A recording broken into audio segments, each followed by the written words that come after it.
The Lower Sacramento River is a tremendous trout fishery here in Northern California. It's a beautiful resource that we have.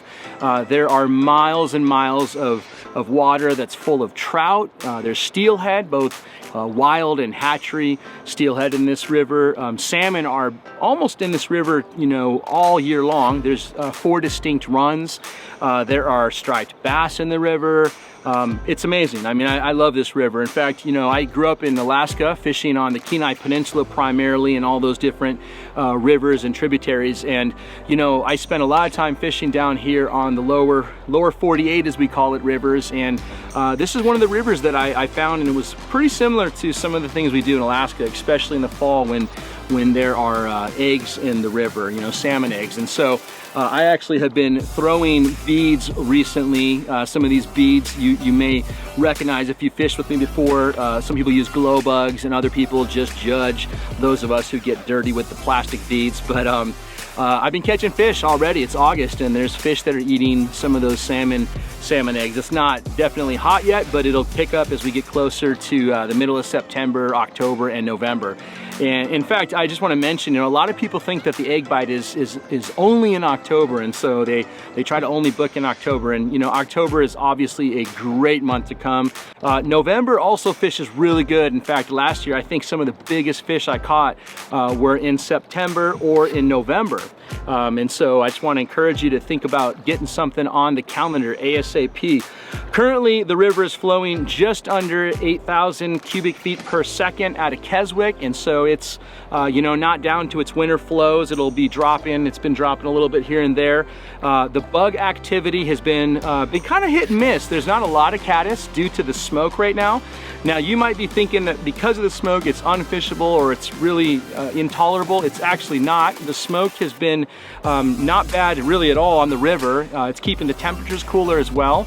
But the difference is there's not a lot of caddis that are popping off due to the fact there's not been a lot of sunlight. But there's sun today, and in fact that's kind of been the cool thing, is that the wind's been blowing the sun off, and so we've had some caddis hatching. And when that happens, man, I'm telling you, throw on a pupa or you know, some type of a caddis imitation. There's a lot of different options out there, but if you throw one of those out, you're gonna hook some fish. As always, the rubber legs continues to produce really big fish as well as other fish too. They just seem to like those rubber legs. I've been using weighted rubber legs a lot, and they just seem to be working pretty well. So you want to obviously have one of those on as well. The hot new thing that's not so new but is definitely picking up some steam in Northern California, at least for sure, is the Paragon style flies.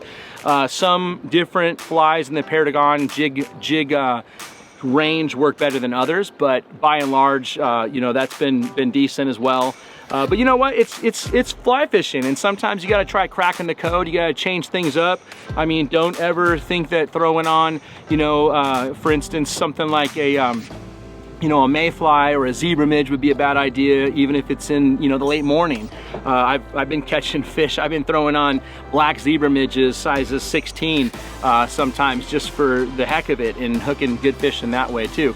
So Lower Sac's awesome because you can dry fly, you can trout spey, you can nymph, and then you can also Euro nymph too. I've been doing a fair amount of Euro nymphing on the river, sometimes from the boat too. So, you know, if there's clients out there, if you want to get on the river and you're kind of interested in learning a little bit about the tight line nymphing game, feel free to ask about that, because I do that, and some of our other guides would be able to talk to you about that a little bit too. But as always, there's just so many different options on this river. There's lots of fish everywhere, and it's such a big river. It's easy to get away from people, but generally speaking, you will be all by yourself. I've been floating today. I have not seen a single boat all day, and it's been absolutely beautiful, and the fish are eating well. I just want to encourage you to hit us up on our website, www.confluenceoutfitters.com. You can also subscribe to our YouTube channel to stay current. You can also find us on Facebook, like that, and then follow us on Instagram to stay connected to all the different things that we do here in Northern California and in Southern Oregon. So hey, have a great day, and I'll see you on the river hopefully soon.